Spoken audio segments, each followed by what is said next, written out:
11월 첫 주입니다. 11월 첫 주. 어저께 제가 잠깐 컴퓨터 안에 있는 사진을 또 정리하다가 우리 온사 친구들 2014년에서 5년으로 넘어오는 송구영신 예배 때 예배 끝나고 나서 송정 바닷가 갔던 거 기억나요?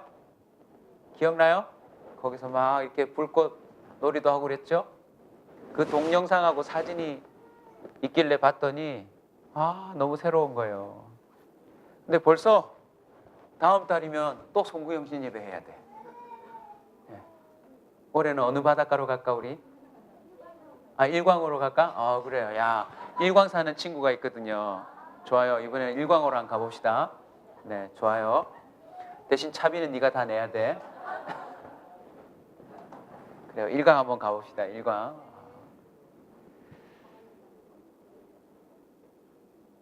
한 해가 또 지나갔어요. 저도 사실은 이렇게 목사로 서서 설교하고 있지만 우리 친구들 어릴 때 놀았던 기억들이 저도 아직 생생해요. 한 해 두 해가 지나가면서 우리는 모든 게 변하고 있어요. 10년이면 뭐도 바뀐대요? 강산이 바뀐대요. 강도 바뀌고 산이 바뀌는데 지금은 훨씬 더 앞당겨졌어요. 왜냐하면 건설 기술이 좋아져 가지고요. 1년이 지나면 산이 하나 없어 지금.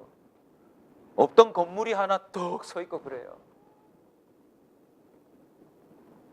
모든 것들이 변하고 있는데 하나님을 믿는 저와 여러분의 인생에도 아름다운 변화가 반드시 있는 줄로 믿으시기 바랍니다. 오늘 11월 첫 주를 들어오면서 2달 남겨놓은 2015년을 두고 여러분 저와 함께 이렇게 오늘부터 좀 시작했으면 좋겠습니다. 생각을 해주세요. 2015년도에 나는 뭐가 변했지? 우리 송구영신 예배 기대해 주세요. 원탁 테이블을 다 놓고 모임별로 모여서 12시가 되기 전까지 한 해를 뒤돌아보면서 하나님이 주신 은혜들을 풍성하게 나눌 텐데 제일 중요한 은혜가 뭐냐면 하나님이 올해 또 나를 이렇게 변화시켜 주셨어요 하는 것만큼 행복한 고백은 없을 것입니다. 여러분 변하셨어요? 대답 없는 건 여전하네요. 네. 11월을 맞아서 저와 여러분의 인생이 정말 예수를 믿어서 변화되고 있다면 이 부분에서 변화가 일어나야 돼요. 뭐냐? 해석. 한번 따라잡시다. 해석. 예수 안에 들어온 사람은요, 삶에 대한 해석이 바뀌어요. 그래서 그 인생이 바뀌게 되어 있어요. 야, 우리 온사 키즈 친구들 해석이란 말 좀 어렵죠? 해석 뜻 아는 사람, 해석이 뭐예요? 진원이 뭐라고? 해석 말고 화석은 안 돼요. 야, 똑똑해요. 네 집 자식인지. 네. 진원아, 오늘 화석 말고 해석도 목사님 가르쳐 줄게. 혹시 있어요? 해석 아는 친구? 몰라요? 말은 들어봤죠? 해석하다. 그죠?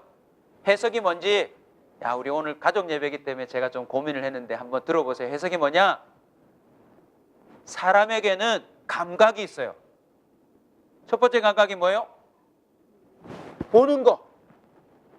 이걸 시각이라 그러죠. 보고, 그 다음 듣고, 이걸 뭐라 그래요? 청각. 그 다음 이건요? 냄새 맡는 거. 이걸 후각이라 그래요. 세 개 했다, 그죠? 시각, 청각, 후각. 또 뭐 있죠? 맛보는 거. 뭐예요? 미각이 있어요, 미각. 잘 알아내요. 4개 했어요. 그거 말고 또 뭐 있죠? 만지는 거. 뭐가 있어요?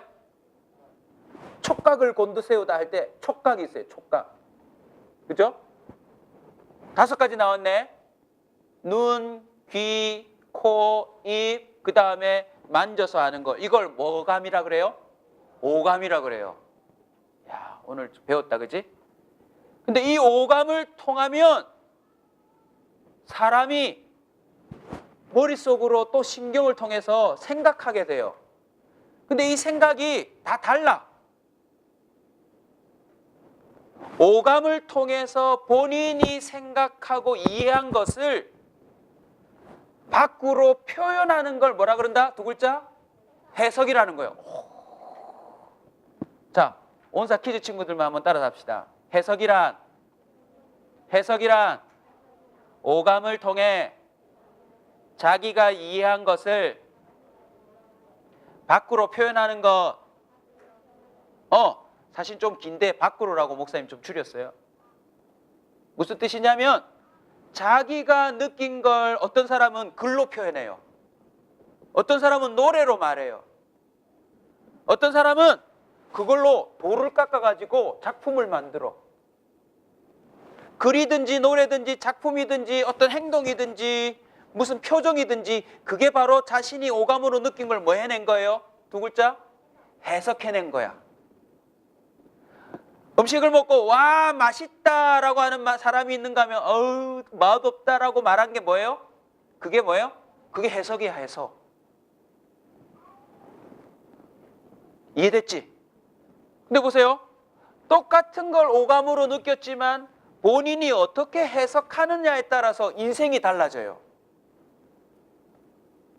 기뻐할 것들을 느끼고서는 짜증내는 사람이 있다 없다? 있어요. 왜? 해석을 잘못했으니까. 그런데 너무나도 슬프고 어렵고 고통스러운 건데도 그걸 느끼면서도 기뻐하는 사람이 있어요. 뭐가 다른 거예요? 해석이 다른 거예요. 자, 영상을 하나 오늘 먼저 띄워놓고 시작합시다. 한번 불 좀 꺼주시고. 해석에 따라서 사람이 달라질 수 있고, 아니 이거 말고 영상 한번 보여주세요. 바탕화면에 있는 영상을 아예 띄우셔도 돼요. 네.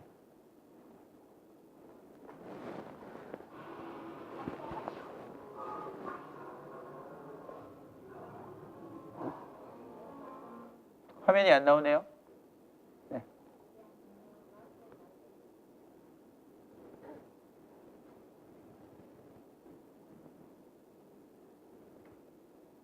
지금 이 상황을 보면서도 해석이 다 다르겠죠? 그죠? 준비하는 동안 나왔네. 네.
네, 마무리해 주시고요. 여러분이 한 번쯤은 들어봤을, 불 켜주시면 됩니다. 유한양행의 초대 회장인 유일한 회장님 이야기예요. 하나님을 잘 믿는 분이셨고, 또 그가 자신의 삶과 자신의 회사와 자신의 국가와 이 세상을 바라보는 뭐가 달랐어요? 해석이 다르니까 완전히 다른 인생을 살아버렸어요. 우리 어린 친구들 잘 모르겠지만 세무조사라는 게 있어요. 그게 뭐냐면 이 사람이 국가에 세금을 잘 안 냈나 안 냈나 하는 조사인데, 정부에서 보통은 자기들이 이 나라를 다스릴 때 기업들로부터 정치 자금이란 도움의 돈을 받거든요. 근데 때로는 그게 그냥 강제적으로 좀 내놓으시오 할 때도 있단 말이에요. 근데 이 회장님은 우리는 정직하게 세금을 이미 다 냈고 그 돈으로 정치하면 안 됩니까? 하고는요, 정치 자금을 안 준 거예요. 그러자 정부에서 화가 나가지고 20일 동안이나 정부의 모든 이 세금 조사할 수 있는 인력들을 탁월한 사람들 다 보내서 조사했는데, 그 책임 맡은 사람이 이랬대요. 먼지 털어서 안 나는 기업은 처음 본다. 왜 그렇게 되었을까요? 삶을 바라보는 해석이 틀리니까 살아가는 것도 다르더라는 거예요. 재미난 게임을 하나 하고 또 말씀을 계속 이어갈 텐데요. 얼마나 해석이 중요한지 한번 보겠습니다. 자, 한번 띄워주세요. 한번 읽어보세요. 무슨 뜻이에요? 이게요, 서울 사람하고 부산 사람하고 틀려요. 서울에서 오신 분 손 들어보세요. 네, 서울 분. 네, 아직 서울 말투가 살아있어야 돼요. 네. 자, 우리 진원이 아빠가 한번 읽어주실래요? 서울말로, 본토말로 해야 돼요. 지금 학교 가, 이렇게 말했어요. 오, 네, 좋았어요. 네, 서울 사람. 부산 토박이 손 들어보세요. 난 부산에 뼈고다. 예, 여자분 말고 좀 과격한 분이 해주셔야 돼요. 남자분 중에. 성현 씨 어디 갔나? 성현 씨 한번 얘기해 주세요. 네. 네. 다시 네이티브 스피커로 들어보겠습니다. 자, 서울 사람요? 서울 사람요? 지금 학교 가. 자, 부산 사람요? 자, 네. 네. 자, 온사 퀴즈 친구들 답을 맞춰보세요. 진원이 아빠가 말한 건 무슨 뜻이죠? 지금 학교 가냐고. 근데 성현이 삼촌이 얘기한 질문은 뭐죠? 네, 헷갈리기 시작했어요. 네. 서울 말은 너 지금 학교 가고 있냐라는 뜻이고, 부산 사람의 똑같은 글인데 해석이 뭐죠? 야, 너 아직도 학교에 있나? 너 아직도 학교에 있는 거냐? 라는 뜻이에요. 와, 다르죠? 이게 해석의 차이예요. 똑같은 말인데. 하나 더 볼까요? 하나 더 봅시다. 자, 서울 사람요? 네, 파이다. 네. 부산 사람요?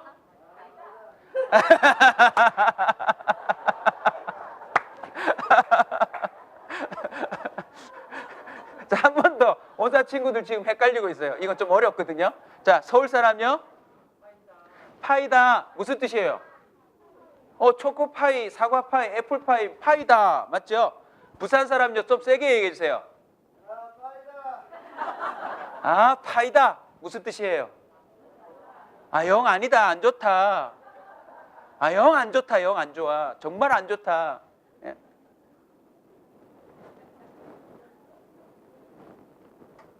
해석은요, 자기가 살아온 지역, 자기가 경험한 문화, 자기가 영향받은 것들로부터 인해서 어떤 일이 생기냐면 해석이 굳어져 버려요. 그래서 늘 그쪽만 보면 그 사람은 그렇게 해석을 해요. 뭘 봐도 그렇게 해석해요.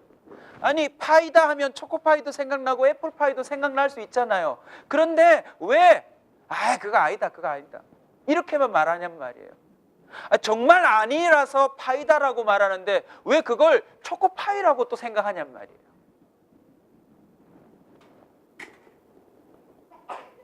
(11월) 한 달 동안 저와 여러분이 해석의 변화가 주 안에서 진정 일어날 수 있기를 원합니다. 12개월 동안, 아니 2015년까지 살아오면서 변화되지 않았던 삶이라 할지라도 이번 한 달 동안 말씀 안에서 제대로 된 해석의 능력을 갖게 된다면 우리의 삶은 하나도 변하지 않아도 파인 것이 초코파이가 될 수도 있고 피자파이가 될 수도 있고 신나는 파이가 될 수 있음을 여러분 믿으시길 주의 이름으로 축원합니다. 지금까지 좋다고 생각하면서 막 즐겼지만 그게 진짜 파이다라는 것을 알게 되는 역사도 일어나기를 바랍니다. 오늘 첫 번째 시간으로 저와 여러분이 알아야 될 해석이 있어요. 오늘 말씀의 제목입니다. 욥이 한 고백이죠. 내 것이 아니다. 한번 따라합시다. 내 것이 아니다. 우리 온사 커뮤니티 성도 여러분, 예수 안에 있는 사람은 새로운 해석의 툴을 하나 갖게 되는데 뭐냐? 내게 없구나. 내 건 줄 알았는데 정말 가만히 보니 주 안에서는 내게 아무것도 없구나 라는 것을 해석하고 살아요. 오늘 욥도 여러분 내용을 잘 모르시는 분도 욥이란 얘기는 들어보셨을 거예요. 그리고 주로 떡볶이집, 분식집, 모든 식당에 가면 왜 내 시작은 미약하였으나 내 나중은 창대하리라 이런 그 간판 붙은 거 봤죠? 액자. 그 이야기가 욥의 이야기에서 나와요. 물론 그 의미가 아니지만. 자, 욥은 한마디로 어떤 사람이냐? 상상할 수 없는 부자였어요. 부자. 예. 어느 정도로 부자였느냐? 1장으로 한번 가보세요. 우리 온사 퀴즈 친구들 성경 봐. 1장 2절 보세요. 아들이 몇 명? 아들이 7명이래요. 딸은요? 3명. 그러니까 총 몇 명? 기억해도 욥은 자녀가 몇 명? 10명이래요. 아들 몇 명? 7명. 딸 3명. 와, 부자다, 그지? 그리고 재산이 얼마예요, 여러분? 양이 몇 마리? 기억해도 7,000마리. 와, 양이 7,000마리. 예. 양은 3,000마리. 그리고 또요, 소는요, 500마리. 암나귀는 500마리. 낙타가 3,000마리. 제가 궁금해서 한번 대관령 쪽으로 자료를 조사해 봤어요. 새끼 양은 30만 원 정도에서 거래가 됩니다. 다 자란 양은 110만 원에서 120만 원 정도 거래가 된대요. 그럼 그냥 100만 원으로 계산합시다. 쉽게. 그럼 7,000마리면 얼마? 계산이 안 되는 게 당연해요. 왜냐하면 집에 개 한 마리밖에 없거든. 지금 이게 7,000마리가 몇 마리인지 감이 안 와요. 양만 70억이 넘어요. 양은 좋다 치고 집에 낙타 키우시는 분 손 들어보세요. 낙타. 사막에서 낙타는 없어서는 안 될 교통수단이거든요. 짐도 실을 수 있고요. 한국으로 치면 1톤 트럭이 낙타예요. 낙타. 낙타가 몇 마리요? 3,000마리. 소 500, 암나귀 500. 암나귀자니까 또 새끼를 놓을 수 있는 거 아니에요? 그러니까 암나귀 500마리가 또 새끼를 낳기 시작해봐요. 정말 욥은 어마어마한 부자인데 지금 읽으신 본문이 뭐냐면 그걸 다 잃어버렸어. 그러면서 그가 고백한 게 뭐예요? 내 것이 아니다예요. 욥이 어떻게 내 것이 아니다라고 고백했는지, 이 부자가 어떻게 이 많은 것을 내 것이 아니다라고 고백했는지 짧게 한번 살펴봅시다. 첫 번째 이유는 21절에 나와요. 21절 한 단어를 찾아보세요. 온사 퀴즈 친구들이 한번 찾아보면 좋을 것 같아요. 욥은 이렇게 부자인데 왜 내 것이 아니다라고 말했을까요? 한 단어를 찾아보세요. 단어, 말. 자, 온사 퀴즈 친구들 한번 맞춰보세요. 고등학생까지. 은희가 맞췄어요. 은희가. 와, 예, 은희가 지금 휴가 왔는데 맞췄어요. 크게 한번 얘기해 줄래, 은아? 알몸이에요. 알몸이에요. 네. 아가의 표정 보세요. 알몸으로 왔다가 이불 한번 덮으니까 오 따뜻해 이러고.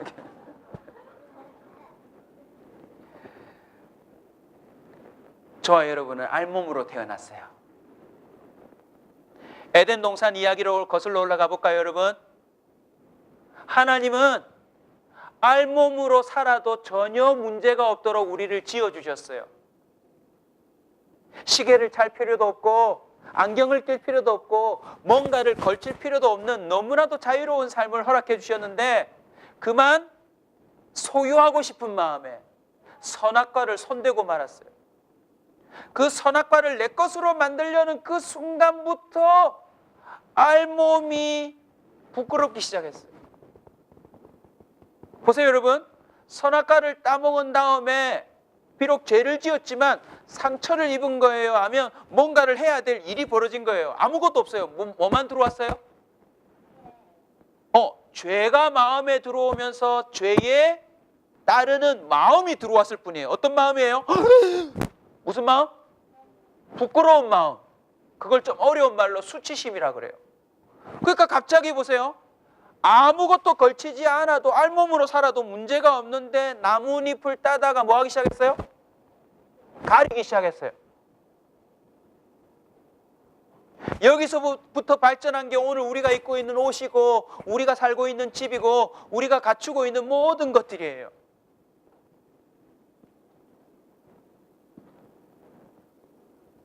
하나님은 우리에게 너무나도 자유로운 삶을 주었는데 결국 죄라고 하는 것이 어떤 마음을 삐집고 들어왔냐면, 통해서 들어왔냐면, 따라서 합시다. 내 거다. 내 거다. 내 거다 하는 마음을 통해서 죄가 들어왔고, 그로 인한 마음 때문에 우리는 지금도 내 것을 주장하고 살아야 돼요. 자, 우리 어린 친구들도 목사님 좀 잘 들어보세요. 이 중요해요. 엄마 아빠가 장난감을 하나 사줬어. 그건 누구 거야? 얘네들이 설교를 하면 듣고 지금 갈등하고 있어요. 잠깐만, 이걸 내 거라고 말해야 되는 건지 말아야 되는 건지. 엄마 거예요? 엄마 거 맞아요? 마트 거. 야, 마트 거래요?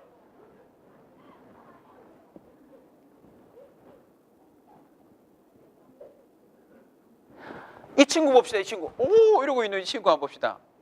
이 친구 알몸으로 세상에 태어났죠? 그래 안 그래요? 맞죠?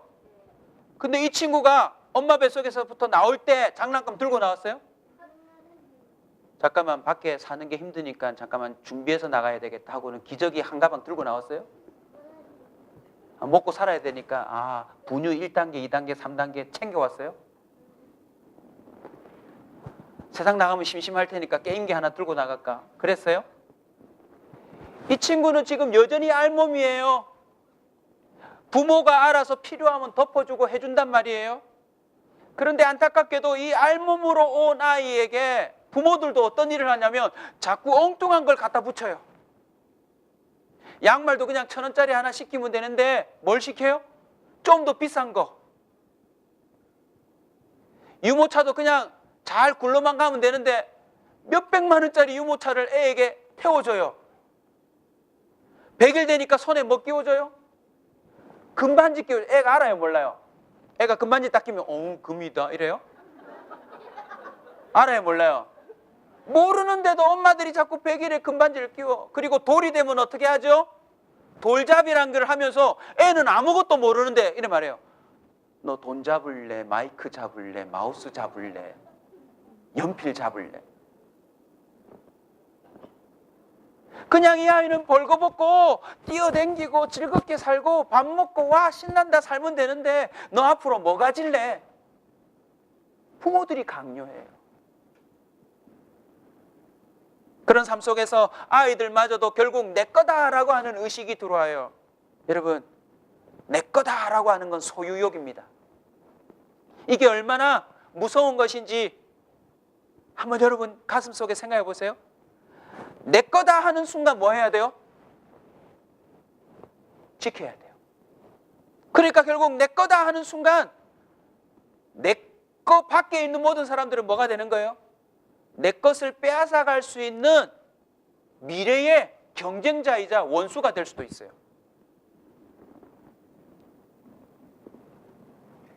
결국 내 거다라고 하는 것은 하나님을 알지 못하는 타락한 인간이 가지는 그 허전함에서 출발한 마음이에요. 그거 보십시오. 자, 이 폰 내 거야 하는 순간 어떤 일이 벌어지는지 한번 목사님이 설명해 볼게요. 이 폰 내 거야 하는 순간 폰 2개를 또 사야 돼. 왜요? 잘 썼는데 내 거가 다른 친구들 거에 비해 보니까 점점 구식이 되어가. 그럼 어떻게 해야 돼 이제? 목사님 폰이, 이 회사 이름을 얘기하면 녹음되고 있어서 제가 소송당할 수 있는데 어떻게 해야 될지 모르겠다. 합시다. A사 B사. 얘네들이 알고 모르겠네. 아플사. 네. 아플사 1이야. 이거 내 거야, 내 거. 딱 하고 있었어. 그런데 친구들이 아플사 2를 갖고 다녀. 그럼 어떤 마음이 들어? 내 것도 2가 됐으면 좋겠다. 내 거다 하는 순간 사람들은 2개, 3개, 4개, 5개 모험으로 인해서 어떤 마음을 갖는 줄 아세요? 자기가 마치 뭔 된 것처럼 생각해요. 우리 친구들 목사님한테 대답해봐봐. 와, 내 거다 하고 장난감을 사줬는데, 자전거를 사줬다 치자. 자전거를 사줬는데 세발 자전거를 사줬어. 아무리 밟아도 많이 못 가. 그런데 똑같은 내 친구가 옆에 모터가 달린 리모컨으로 와 가는 자전거를 샀어. 기분이 어때? 집에 가서 뭐라고 말할래? 엄마 그거 사줘 하겠죠? 왜? 그걸 누구 걸로 만들고 싶으니까? 내 걸로 만들고 싶으니까. 내 거라고 선언하는 그 순간부터 사람들은 어떤 함정에 빠지게 되냐면요, 더 많은 것을 자기 걸로 만들어야 거기서 평안하고, 거기서 자부심이 생기고, 거기서 기쁨이 생기고, 거기서 자신이 생각하는 즐거움, 행복을 느낀다고 생각해요. 그래서 다시 한번 여러분이 뒤돌아가는 차원에서 기억해야 될 게 뭐예요? 따라서 합시다. 나는 지금도 알몸이다. 집에 가면 옷 다 벗어야 돼요. 그리고 죽고 난 다음에도 사람은 뭐로 가야 돼요? 알몸으로 가야 돼요.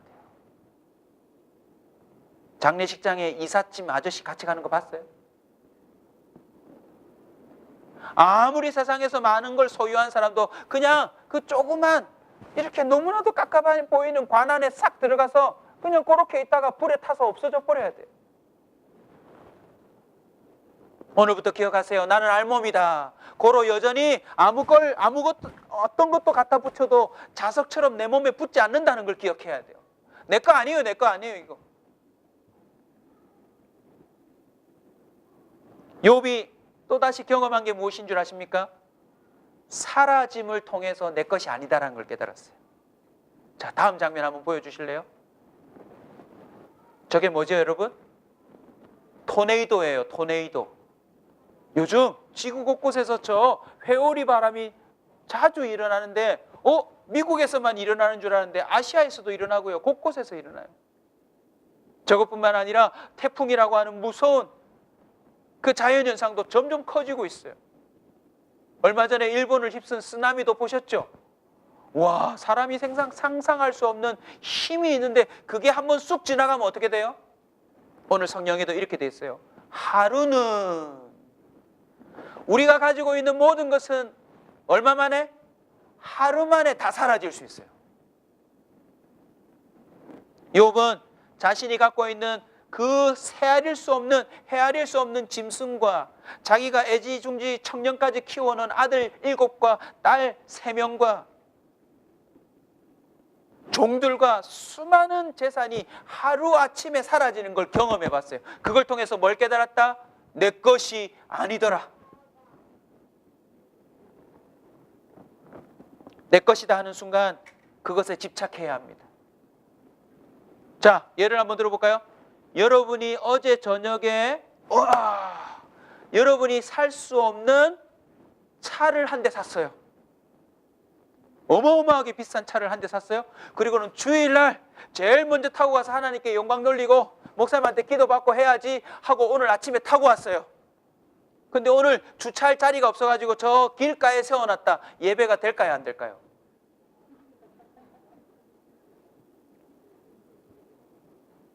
그리고 예배 끝나고 나가봤더니 뒷범퍼에서 앞범퍼까지 쫙 끓여 있네요. 근데 그거 긁은 사람이 누구냐? 목사님이 긁었대요. 주차를 잘못하다가. 여러분 마음이 어떠세요? 오 목사님 주님께 영광. 이게 되나요, 안 되나요? 우리 원사 친구가 아빠가 사준 너무나도 멋진 장난감을 와 자랑하고 싶어서 교회까지 들고 왔어요. 그런데 입구에 들어오다가 친구랑 나도 이거 내 거야 내 거야 내 거야 싸우다가 로봇 머리가 쑥 떨어졌어요. 지금 예배가 될까요, 안 될까요?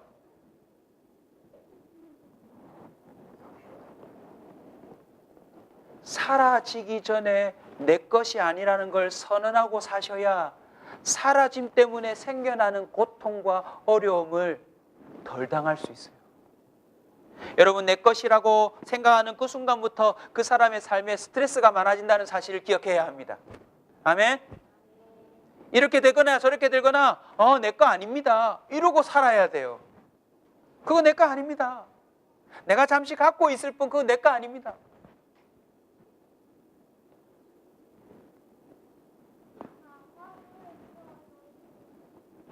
욥이 또 내 것이 아니다라고 선언할 수 있었던 것은 자 2장으로 넘어가 보실래요?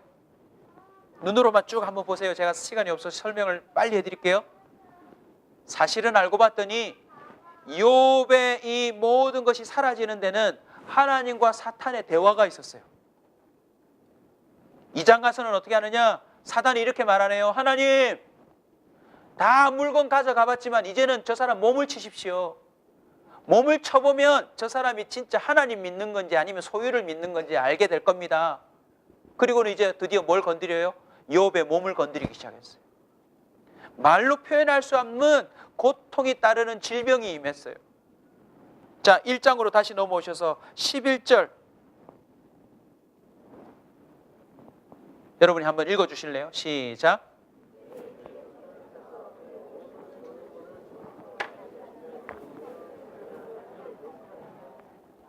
틀림없이 욥이 하나님을 뭐 할 거다? 뭐 하면? 소유물이 다 사라지고 욥의 몸까지 고통을 당하면 틀림없이 하나님 욕할 거다. 저와 여러분도 질병을 경험해 보셨겠지만 질병을 통해서 뭘 깨닫습니까? 내 몸이 내 게 아니다. 내 몸이 내 건 줄 알았는데 결코 내 것이 아니다라는 것을 깨닫게 될 것입니다. 지금 이 순간에도 고칠 수 없는 질병에 걸려서 자기가 일평생 모았던 모든 재산을 이 병만 고쳐준다면 그 사람에게 주겠습니다 하는 사람이 있을까요, 없을까요? 있어요. 큰 질병에 한번 걸리면 자신이 평생 모은 재산을 다 갖다 줘야 될 만큼 큰 비용이 드는데도 그걸 다 한대요. 왜요? 살고 싶어서. 그런데 그 의사가 그 병을 고치다가 먼저 죽을 수도 있어요. 여러분 크고 작은 질병과 고통을 통해서 저와 여러분은 이미 깨달았어요. 내 몸은 내 게 아니다. 출애굽기 15장 26절에 보면 이스라엘 백성을 향하여 이렇게 말합니다. 내가 애굽 사람들에게 내린 모든 질병 중 하나도 너희에게 내리지 아니하리니 나는 너희를 치료하는 여호와라. 하나님은 10가지 재앙을 통해서 모세와 바로 왕과 이스라엘 사람과 애굽 사람 모두에게 뭘 가르쳐 준 줄 아세요? 너희가 주인이 아니라 내가 주인이다 라는 걸 가르쳐 주신 거예요. 신명기에 가면 광야를 통과하고 이제 가나안 땅을 들어갈 이스라엘 민족에게 이 말씀 반대되는 말씀을 합니다. 내가 애굽에 내렸던 모든 질병을 너희들한테 다 내릴 거다. 이제 우상 숭배하고 나를 떠나면 그렇게 될 거다라고 얘기를 합니다. 이게 무슨 말인지 아세요? 모든 질병은 누구 손에 있다? 하나님 손에 있다. 네가 네 몸의 주인이어서 이렇게 하고 저렇게 하고가 아니라 하나님이 그걸 주장하고 다스린다는 걸 가르쳐 주시는 거예요. 자, 마지막. 와, 그래가지고요, 결국 어떻게 된지 아세요? 요셉이 아들 7, 딸 3명 다 죽었어요. 양 7천 날라가 버렸어요. 낙타 3천 날라가 버렸어요. 모든 게 다 사라지고 누구도 사라진 줄 아세요? 마지막 성경 보면 알겠지만 욥의 아내가요, 욥의 형편을 보고 뭐라는 줄 아세요? 처음 목사님 어제 저 주례했어요. 결혼식 가가지고. 주례하면 어떻게 하죠? 머리가 파풀이 될 때까지 사랑하시겠습니까? 아플 때나 슬플 때나 가난할 때나 부유할 때나 당신은 옆에 있는 아내를 사랑하겠습니까? 그럼 어떻게 하죠? 어떻게 알았어? 야, 어떻게 알았지? 너희들 태어나기 전 일인데. 대답 소리가 작다고 사람들이 크게 해요 하면 네 합니다. 근데 욥의 아내는 어떻게 된 줄 아세요? 모든 재산을 다 잃어버리고 욥도 병이 들자 그 아내가 와서 당신이 믿는 하나님을 저주해라, 그리고 죽어버려라 하고는요, 세상에 남편을 저주하고 아내도 떠나버렸어요.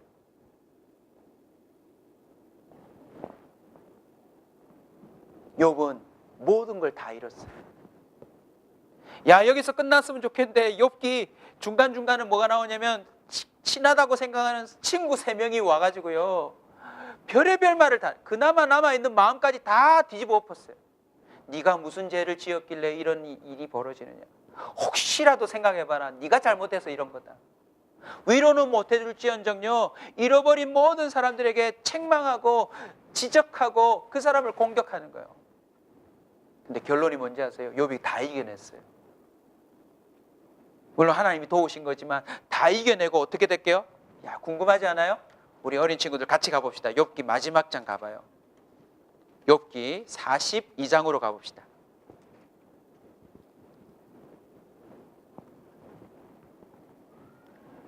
욥기 42장 10절 우리 온사 키즈 친구들이 한번 읽어주세요. 어른들 좀 찾아주시고요. 욥기 42장 10절. 자, 같이 읽습니다. 시작.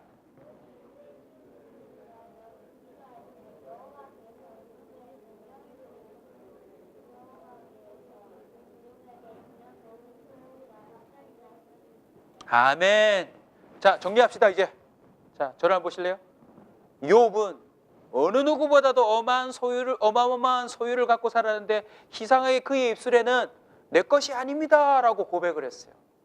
삶에 대한 새로운 해석을 본인도 했고 우리에게 지금도 주고 있죠. 성경 정중앙에서 그가 내 것이 아니다라는 걸 어떤 삶의 여정을 통해서 깨달았어요. 첫 번째, 내가 무슨 몸이다? 알몸이다. 그리고 내가 모든 가진 것은 하루에 뭐 할 수 있다? 사라질 수 있다. 그리고 뭘 통해서? 질병과 고통을 통해서. 마지막이 뭔지 아세요? 다 잃어버려서 나는 끝났다고 생각했는데 하나님이 다시 뭐 하셨어요? 주심. 내가 모든 잃어버린 것을 하나님이 다시 몇 번이나 몇 절이나 갑절이나 주시는 걸 보면서 뭘 깨달았어요? 이건 내게 아니구나. 모든 걸 하나님이 갖고 있구나 라는 사실을 깨달은 거예요. 그러니까 주신 자도 하나님이고 가져가시는 분도 하나님이라는 사실을 욥은 깨달으면서 인생에서 새로운 삶을 다시 시작하더라는 거죠. 여러분 눈으로 한번 다시 볼까요? 따라와 보십시오. 12절 여호와께서 욥의 말년에, 여러분 사람들의 말년은 어떻게 해야 돼요? 대체로 힘들고 비참해요. 왜요? 점점 살면 살수록 다 까먹고 없어지니까. 욥의 말년. 자, 우리 온사 키즈 친구들 아까 너무 잘 읽었어요. 한 번 더 12절부터 읽어주세요. 14절까지 읽어주세요. 시작.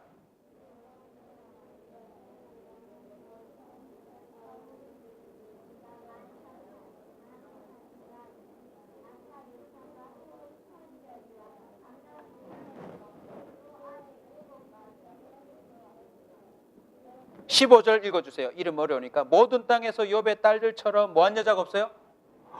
아리따운 여자가 없대요. 얼마나 예뻤으면. 미스 코리아 진선미가 여기서 다 나왔나 봐요. 16절 욥이 몇 년을 더 살았어요? 140년을 살면서 아들과 손자 몇 대를 보았대요? 세상에 4대를 보았대요. 그리고 17절 욥이 늙어 뭐가 차서 죽었어요? 나이가 차서 죽었어요. 자, 이제 저를 보세요. 욥은 마지막에 모든 것을 잃어버림에도 불구하고 뭘 잃어버리지 않았어요? 하나님을 향한 기도와 믿음을 잃어버리지 않았어요. 그리고 그걸 통해서 하나님은 다시 언제라도 가질 수 없는 것을 갑절이나 줄 수 있는 분이라는 걸 깨달으면서 또 다시 한번 하나님 앞에 내게 아니다라는 것을 고백했어요. 자, 상상 한번 해봅시다. 욥이 잃어버린 양이 7천인데 14,000이 됐어요. 양은 3천인데 얼마? 6천이 됐어요. 소는 500인데 얼마? 1000이 되었어요. 암낙이 500인데 얼마? 1000이 되었어요. 아들, 딸들도 예전에도 이뻤지만 그 다음에 태어난 아들, 딸들은 훨씬 더 아름다웠대요. 여러분, 그거 가지고 욥이 어떻게 살았을까요? 한번 생각해 보세요. 집에 양이 14,000마리다. 여러분, 그거 갖고 뭐 하실래요? 양털 빼서요? 네, 좋아요. 벌써 아는구나. 근데 암나기가 있으면 순나기가 있어야 돼.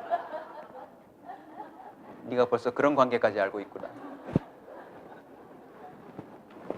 우리 어른들도 조금만 생각해 보세요. 욥이 다시 갑절을 갖게 되었을 때 그걸로 뭐하고 살았을까요?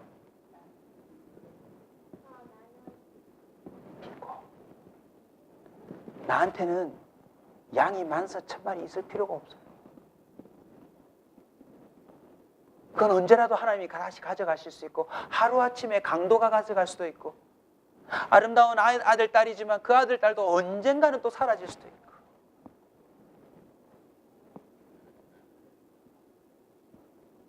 말씀을 맺겠습니다. 두 가지 그림을 머릿속에 담고 여러분이 이 설교를 들으시면 평생 은혜가 되실 텐데, 첫 번째 이미지가 뭔지 아십니까? 욥 1장으로 가보면 사탄이 하나님 앞에 와서 이렇게 말합니다. 아까도 말했지만, 하나님, 욥이 저렇게 소유가 많아서 하나님 믿는 겁니다. 저 소유 다 없애버립시오. 하나님 틀림없이 욕할 거니까. 사탄은 지금도 뭐하고 있는 줄 아세요?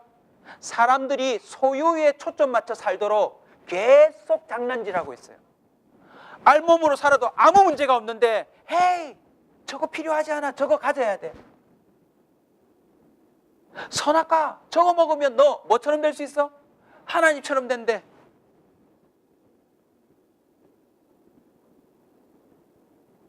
전도서 말씀을 비춰서 얘기합니다.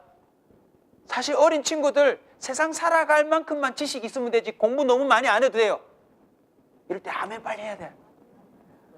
할렐루야 아멘 빨리 해야 돼. 아멘. 왜요? 공부 아무리 소중히 해봐야 하루아침에 날아갈 수 있어요. 뭐만큼만 하면 돼요? 가정생활 잘하고 하나님 앞에 쓰임받고 그 정도만 있으면 되지 뭐 안 알아도 될 것까지 공부할 필요 없어요. 여러분. 왜요? 공부 많이 하면 미쳐요. 그냥 커피 마시면 되는데 커피 마시면서 잠깐만 이 안에서 항암 물질이 어떻게 되고 뭐 어떻게 되고. 커피 마시다 코피가 나봐야 이제 그제서야 정신을 차리죠. 사탄이 지금도 힘쓰고 있는 게 뭐냐면 하나라도 더 가져라 빨리. 쟤보다 네가 더 좋은 거 가져야 된다.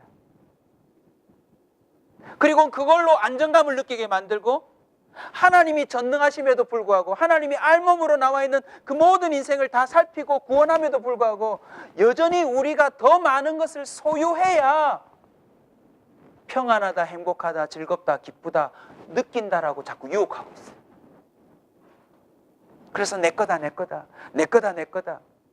더 많은 것을 소유하게 만들고 있고 심지어 그걸로 기도하고 그것 때문에 예배하고 그것 때문에 하나님을 섬기도록 착각하게 만들고 있단 말이에요. 그런데 놀랍게도 오늘 욥기 1장 보면 하나님의 마음이 어떤 줄 아세요? 하나님은 그렇게 장난질하는 사단한테 이렇게 말씀하신 거예요. 헤이 사탄! 욥 봤냐? 욥 내 거야 내 거. 욥이 내 건데 이 세상 사람들 중에 정말 저런 사람 없어. 왠 줄 알아? 죄는 짓게 아니라고 한 것을 알고 있고 그것의 주인이 나라는 걸 알고 있기 때문이야. 하나님은 하나님의 것인 저와 여러분을 자랑하고 싶다는 걸 믿으시길 바랍니다. 하나님은 욥을 자랑하고 싶었어요. 왜? 욥이 내 거니까. 오늘 종합해 볼 때 저와 여러분이 왜 평생에 내 게 아닙니다, 오직 하나님이 주인입니다 라고 살아야 되는 줄 아세요? 하나님은 저와 여러분을 향한 소유권을 주장하기 위해서 십자가에까지 오르신 분이에요. 저도 부모지만 내 자식을 살리기 위해서 제가 과연 십자가에 오를 수 있을까요? 아니, 오른다고 내 자식을 살릴 수 있을까요? 우리 하나님은 저와 여러분에 대한 소유권을 주장하기 위해서 십자가에 오르셔서 우리가 소유하려고 저질러 놓은 모든 죄값을 다 지불하셨다는 사실을 믿으시기 바랍니다. 다음 구절들을 한번 읽어볼까요, 여러분? 같이 읽읍시다. 시작.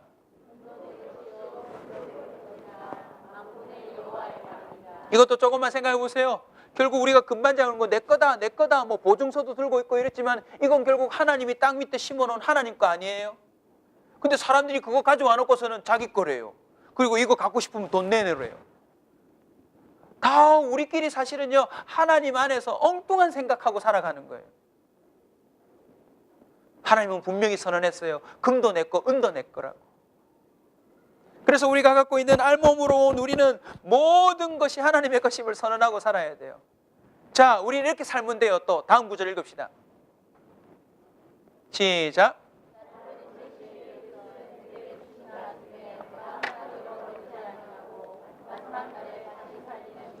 아멘.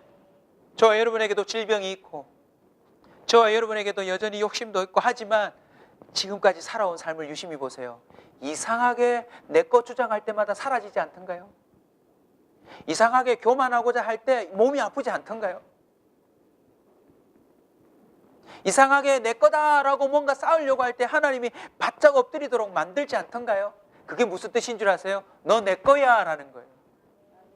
넌 내 거야 라는 거예요. 주님은 지금도 소유권을 주장하고 있습니다. 내 건 하나도 잃어버리지 않겠다. 저와 여러분 하나님 거예요. 탕자와 그 집안 이야기 한 번만 더 볼까요? 같이 한번 읽어주세요. 다음 구절입니다. 읽읍시다. 시작. 믿음의 눈으로 보이면 보이는데. 같이 읽읍시다. 시작.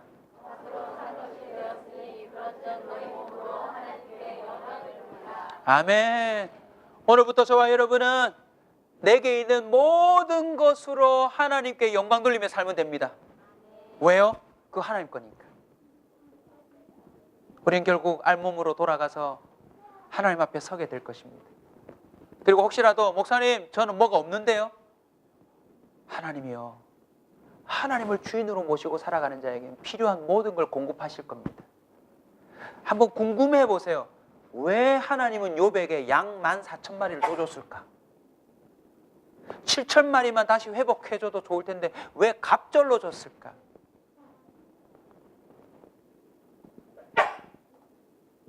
내 것이 아닌 하나님의 것임을 깨닫는 자에게 하나님은 더 주고 싶어 해요.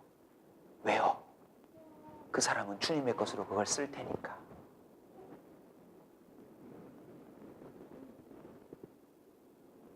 마지막 이미지 하나만 더 떠오르고 마치겠습니다. 욥이 자녀들이 아버지가 가지고 있는 재산으로 늘 잔치를 벌이고 즐거워할 때마다 욥은 다음날 뭐 했죠? 자기가 갖고 있는 동물들의 하나들을 잡아서 제사를 지냈어요. 제사 왜 지냈게요? 혹시나 쟤네들이 뭐 하지 않았을까? 여러분, 그 죄는 어디서 출발한 줄 아세요? 자기 게 아닌 걸로 즐기면서 이게 내 거다 착각하는 그 죄를 말하는 거예요. 갑절로 받고 난 이후에 요셉은 새로 얻게 된 아들 7명과 딸 3명에게도 뭐라고 말했을까요? 이거 네 거 아니다. 양 14,000마리 이거 네 거 아니다. 네 앞전에 네 형님 7도 있었고 네 누나 3명도 있었고 네 앞전에 우리가 이러한 재산을 갖고 있었는데 그걸 통해서 다 잃어버렸고 하나님이 그 가운데 이렇게 회복하셨고 그게 너다. 예전보다 더 강력한 예배를 드리면서 그들은 맨날 고백했을 겁니다. 이거 우리 거 아니다.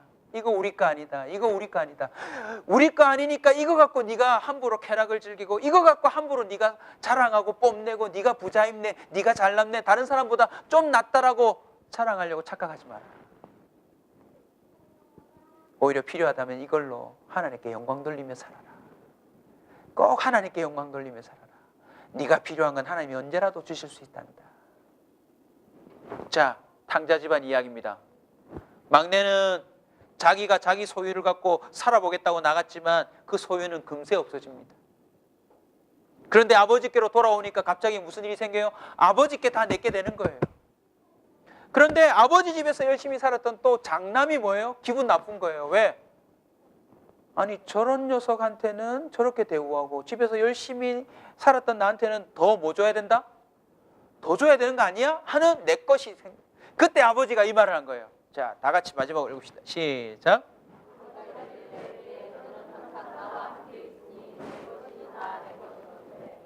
아멘. 소유는 플러스가 아닙니다. 내게 뭔가가 하나씩 더 플러스 됐다고 그걸로 기뻐하고 즐거워하지 마세요. 그건 소유가 아니에요. 짐이에요, 짐. 내게 자꾸 플러스가 되면 그건 뭐다? 짐이다. 진짜 소유는 뭔지 아세요? 내가 하나님의 소유가 되는 게 진짜 소유예요. 아멘. 내 모든 것이 하나님의 것이 되면 하나님이 전능하심으로 나에 대한 소유권을 주장하세요. 오늘부터 여러분의 시간도 주님의 것이라는 것을 잊지 마세요. 여러분의 몸도 주님의 것이라는 것을 잊지 마세요. 욥이 감사하게도 이 어려운 고난을 통과하면서 우리한테 이 설교를 해주었으니 굳이 여러분이 이걸 깨닫지 못하다가 본인이 직접 경험하면서 이 메시지를 처절하게 깨닫지 않기를 바랍니다. 이 말씀을 통해서 일찍이 모든 걸 주님의 것이라 선언하고 산다면 우리는 하나님의 자랑거리가 될 줄로 믿습니다. 가면서 30배, 60배, 100배 더 많은 갑절이 와도 그걸로 인한 것이 아니라 하나님 한 분만으로 만족하며 기뻐하며 즐거워하며 살아가는 저와 여러분이 되실 줄로 믿습니다. 오늘부터 내가 가진 모든 것에 대한 다른 해석을 가지시고 남은 삶을 가장 아름답고 영광스럽게 살아가는 저와 여러분 되시길 주의 이름으로 축원합니다.